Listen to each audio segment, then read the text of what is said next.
fato aconteceu na vida de um irmão que não confiava em Deus, tinha um pastor alemão.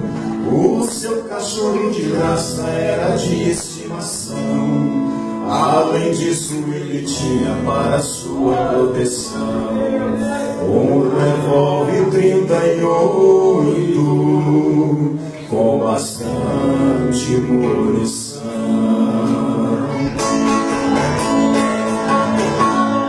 Sua filha de 8 anos era o que mais estimava.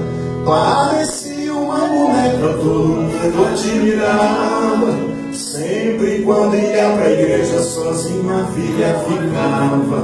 Trancava a porta de fora e a do quarto ele encostava. Dentro de casa com a filha, o cachorro ele deixava.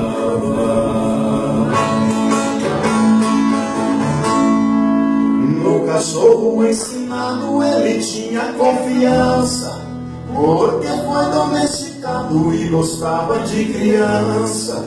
Mas na vida desse irmão ocorreu uma mudança. Ele foi aquebrantado, colocado na balança.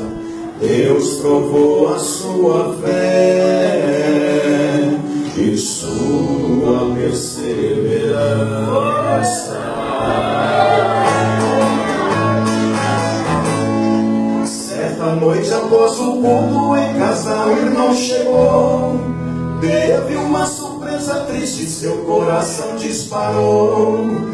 Vendo o rastro de sangue que pela casa ficou, logo pensou na filhinha que no quarto ele deixou. Porque as marcas do sangue no cachorro ele encontrou. Dominado pelo ódio, foi agindo sem pensar. Carregou a sua arma e começou a disparar.